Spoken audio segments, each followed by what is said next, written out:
Hi everyone, this is तस्कीन खान और आप देख रहे हैं वाओ टीवी। इस पैगाम को आखिर तक देखें और इसको आप फेसबुक और व्हाट्सएप जैसे भी आप शेयर करना चाहते हैं कर लें। और अगर अभी तक आपने वाओ टीवी को सब्सक्राइब नहीं किया तो आप कर लीजिए। हम अक्सर देखते हैं कि पाकिस्तान के अंदर ब्लास्फेमी की बारिश होती है। ये मैं लफ्ज़ क्यों इस्तेमाल कर रहा हूँ? हर गुजरे साल के साथ या कुछ माह के बाद कोई भी हाई प्रोफाइल शख्सियत या किसी आम आदमी को ब्लास्फेमी के नाम पे धर लिया जाता है। अभी रिसेंट इसका विक्टिम कौन बन सकता है या बना है? पाकिस्तान की एक मुमताज़ खातून सहाफ़ी हैं गरीदा फ़ारूकी। और आपको पता है कि she is a seasoned journalist और इसके अलावा प्राइम टाइम शो भी होस्ट करती हैं पाकिस्तान में। अगर जब मुझे उनकी कुछ बातों से या बज़ाहिर ऐसा लगता है कि उनका किसी ख़ास पार्टी की तरफ झुकाव होता है, इख्तलाफ हो सकता है या उनसे उनसे मैं डिसएग्रीमेंट में हो सकता हूँ, लेकिन एक सहाफ़ी होने के नाते और ख़ातून सहाफ़ी होने के नाते उनका पूरा हक़ है कि उनकी आवाज़ को पाकिस्तान जैसे माशरे में, जिसको मर्द का माशरा कहा जाता है या ख़ातून को दबाने वाली सोसाइटी कहा जा सकता है, उसके अंदर उनको पूरा हक़ है कि वो अपनी आवाज़ उठा सकें। अभी उनके साथ हुआ क्या है? अभी पाकिस्तान की मुस्लिम कम्युनिटी ने ईद उल अज़हा जो है वो सेलिब्रेट की। तो इस पे हमने देखा कि पाकिस्तान में बहुत सी कंट्रोवर्सीज आई जानवरों को लेके, और ऐसी ऐसी वीडियोस माशरे में देखी जो लास्ट ईयर भी देखी थी, और इस दफ़ा कुछ अजीब ही ट्रेंड देखा। इस दफ़ा हमने देखा कि मुख्तलिफ लोग बड़े बड़े जानवरों को, जिसमें बैल या जैसे वो भैंसा होता है, वो अगर उनसे कंट्रोल में नहीं है, गली में छूट गया या फिर उनके हाथ से निकल गया, तो उनको गोलियां मार रहे हैं, फायरिंग कर रहे हैं। और लास्ट ईयर भी हमने देखा था कि एक ख़ानदान ने छत के ऊपर गाय को पाला, बड़ा किया, और जब कुर्बानी के लिए उसको क्रेन के ज़रिए नीचे उतारा जा रहा था तो वो क्रेन से गाय नीचे गिरी और उसकी गालबन गर्दन टूट गई या वो इस तरह हलाक हो गई थी। बड़ा जुल्म हुआ था और लोग रिकॉर्ड भी कर रहे थे इसको, और सोशल मीडिया के ऊपर हमने दिल खराश मनाज़र भी देखे। अब गरीदा फ़ारूकी ने क्या कहा है? उन्होंने कहा है कि असल जो कुर्बानी है वो आपके दिल की होती है। ये उनकी मैं बात को कोट करने की कोशिश करूँ जो उन्होंने ट्वीट की थी। अपनी तरफ से ईद मुबारक भी कह रही हैं, लेकिन एट द सेम टाइम उन्होंने एक बात भी कर दी जो बहुत से लोगों को नागवार गुजरी। उन्होंने कहा कि ईद जो होती है इट्स ऑल अबाउट कुर्बानी, या जो आपकी नीयत होती है। ये सिर्फ गोश्त खाना या इस तरह के मामला नहीं है। और साथ में उन्होंने ये भी कह दिया कि अगर हो सके तो जानवरों को हलाक ना करें और किसी और तरीके से अपनी ये आप कुर्बानी जो है वो अपने अमाल के ज़रिए या अपने कामों के ज़रिए पूरी कर लें। तो इन अदर वर्ड्स वो उन्होंने कहा कि जितना हो सकता है जानवरों को ज़िंदा रहने का मौका दिया जाए। ये भी उन्होंने लिखा है कि लेट द एनिमल्स लिव, या इस तरह की कोई बात की। अब इससे एक कंट्रोवर्सी बन गई है। जब उन्होंने ट्वीट की तो दो तरह के लोग थे, कुछ लोगों ने रीट्वीट भी किया और अप्रिशिएट भी किया, और कुछ लोगों ने एतराज़ करना शुरू कर दिया। उन्होंने कहा कि आप माजी में इनकी तस्वीर भी जो हैं वो पोस्ट करना शुरू कर दिया। उन्होंने कहा जी आप तो निहारी भी खाती हैं और स्टेक्स भी खाती हैं, तो आप कैसे कह सकती हैं कि वो फिर कैसे बना होता है? किसी खातून ने ये भी कहा कि ये जो बड़े बड़े फास्ट फूड के जो आउटलेट्स होते हैं KFC या मैकडोनल्ड्स वगैरह, तो वो भी लाखों की तादाद में, मिलियंस की तादाद में जानवरों को हलाक करते हैं। तो उस वक्त आपको कोई एतराज़ नहीं होता। तो ये जो एक मजहबी फरीज़ा अंजाम देने के लिए जानवरों को कुर्बान किया जाता है, तो इसलिए आपको कोई प्रॉब्लम हो रही है। उन्होंने इस बात को दूसरा रंग देने की कोशिश की। अब बैसियत मसीही मैं कैसे देखता हूँ इस सारी सिचुएशन को? अब दुनिया में दो तरह के लोग हैं जो आहिस्ता आहिस्ता गोश्त खाना छोड़ गए हैं या बिल्कुल छोड़ चुके हैं, जब कोई अपने मज़हब की वजह से खाता ही नहीं था बचपन से, उनको वीगन्स कहते हैं। और कुछ लोग गोश्त खाते थे लेकिन बाद में गोश्त खाना छोड़ गए और वीगन बन गए। अब ये लोगों की अपनी चॉइस है, इससे कोई गुनाह नहीं होता कि मैं 7 दिन अगर गोश्त नहीं खाऊंगा। गोश्त खाना जो है वो जायज़ है, हक़ है, और इसको हम खा सकते हैं, अलाउड है मजहबी लिहाज से मसीहत में। लेकिन एट द सेम टाइम अगर मैं गोश्त ना भी खाऊँ, मैं सब्ज़ी खाऊँ या दालें खाऊँ, तो इसमें भी कोई ममानत नहीं, इसमें कोई गुनाह नहीं है।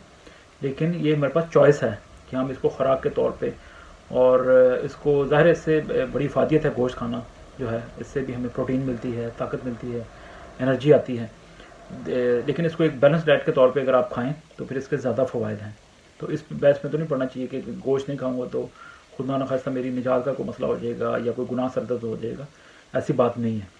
हाँ, मैं इसको कोई हराम करार नहीं दे सकता कि बिल्कुल गोश्त ही नहीं खाना चाहिए, वो फिर वो जो मजहबी डॉक्ट्रिन है उसके खिलाफ हो जाता है। इस पे जो मजहबी स्कॉलर्स हैं वो ज़्यादा बेहतर बता सकते हैं। लेकिन ये कोई गुनाह नहीं है कि गोश्त खाना या ना खाना। हाँ, जिस तरीके से खाने का हुक्म दिया गया है खून बहा के, तो उस तरह खाना चाहिए। लेकिन एट द सेम टाइम मैं अगर इंसानियत के नाते सोचूं या मसीही होने के नाते सोचूं, تو ظاہر ہے اس قربانی کی تو دنیا کو اب ضرورت نہیں ہے. جب سے جیسس کرائسٹ نے قربانی دے دی تو ان کی دنیا میں آنے سے پہلے لوگ قربانیاں دیتے تھے بنی اسرائیل, اور قربان گاہ پہ جانوروں کو, پرندوں کو ذبح کیا جاتا تھا. لیکن جب ان کی بحیثیت انسان وہ دنیا میں آئے اور کراس کے اوپر اپنی جان دے دی ہمارے لیے, تو وہ تمام قربانی جو ہے وہ موقوف ہو گئی. خدا کرے کہ جو غیر مسیحی ہیں وہ اس قربانی کی اہمیت کو سمجھیں اور ہمیشہ کی زندگی کو پالیں, پھر ان کی یہ آج کل والی قربانی سے بھی جان چھوڑ جائے گی. لیکن ایٹ دا سیم ٹائم اگر سائیکلوجیکلی دیکھیں تو جب ہم باہر سے گوشت خرید کے لاتے ہیں مارکیٹ سے یا قصابوں سے, تو وہ تو ہمارے آنکھوں کے سامنے ذبح نہیں ہوا ہوتا. تو وہ جو ایک خون کا دیکھنا یا اتنا زیادہ وہ گلے پہ چھری پھرنا, یہ وہ سارا وہ ہم اپنی آنکھوں سے نہیں دیکھتے, تو ہماری وہ فیلنگ ہی نہیں ہوتی. جب ہم برگرز کی صورت میں کھاتے ہیں یا اسٹیکس کی شکل میں ہم کنزیوم کرتے ہیں گوشت کو, تو دیٹ از ٹوٹلی ڈفرینٹ.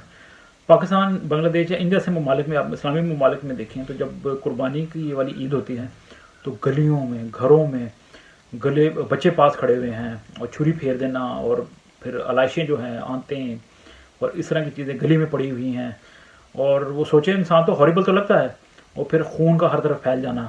اور بنگلہ دیش میں ہم نے پچھلے سال دیکھا تھا کہ خون کی ایسے لگتا تھا جیسے ندیاں بہہ رہی ہیں گلیوں کے اندر, ریڈ کلر کا پورا ایسے جیسے کوئی دریا بہہ رہا ہے. تو ہو سکتا ہے اس تناظر میں غریدہ فاروقی نے بات کی کہ جانوروں کو اسپیئر کر دیں اور کسی طریقے سے آپ غریبوں کی مدد کر دیں اور ایکولنٹ منی دیتے ہیں, یا اس کوئی بھی ان کا مطلب ہو سکتا تھا جس کو وہ زیادہ بہتر طریقے سے بتا سکتے ہیں.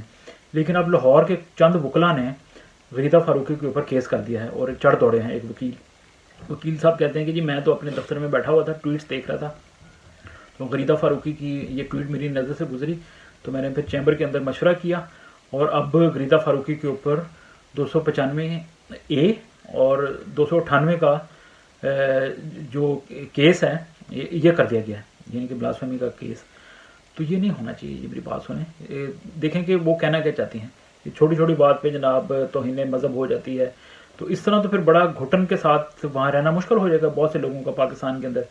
اور خود سوچیے کہ جو پاکستان کی منارٹیز ہیں وہ تو پہلے ہی جوجھ رہی ہیں اس پرابلم سے, جو بلاسفیمی کی تلواروں کے اوپر اکثر لٹکی ہوتی ہے. People like Asiya Bibi ہوں یا شگفتہ یا شفقت ہوں, یا بہت سے ایسے وکٹمز ہیں, ساون مسیح, یا ان سے ماضی میں بھی آپ دیکھیں تو منظور مسیح, سلامت مسیح, اور کتنے لوگ جو ہیں ان کی جانیں گئیں, کئی لوگ سالہ سال پابند سلاسل رہی.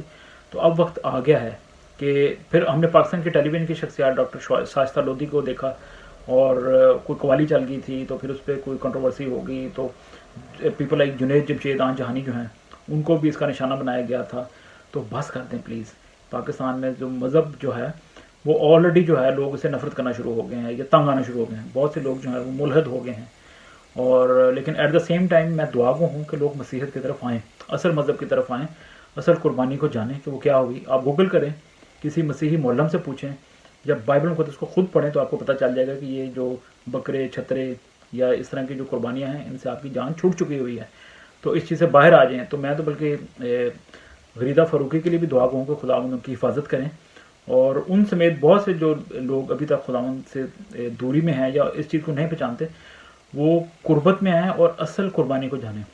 لیکن خدا را پاکستان پہ رحم کر دیں, اور یہ بلاسفیمی کی جو بارش ہے اسے جان چھڑوائیں, اور یہ جان جو ہے وہ پاکستان کی فوج یا پاکستان کی حکومت یا پاکستان کی جو عدلیہ ہے وہ کر سکتی ہے. لیکن پاکستان کے جو مذہبی لیڈران ہیں انہوں نے بھی ات چکی ہوئی ہے. تو بس کر دیں پلیز. لوگوں کے خون سے کھیلنا صرف اپنی کوئی جذبے کو ٹھنڈک پہنچانے کے لیے یا اپنی ناک کو بچانے کے لیے از ٹو مچ. تو اس پیغام کو دیکھنے کا شکریہ. اس کو جتنا ہو سکتا ہے زیادہ سے زیادہ شیئر کریں, and thanks for watching, and wow T V کو سبسکرائب بھی کریں. God bless you. Hi, this is Flavia Khan and you are watching Wow TV. Keep watching our videos and subscribe our channel. Thank you.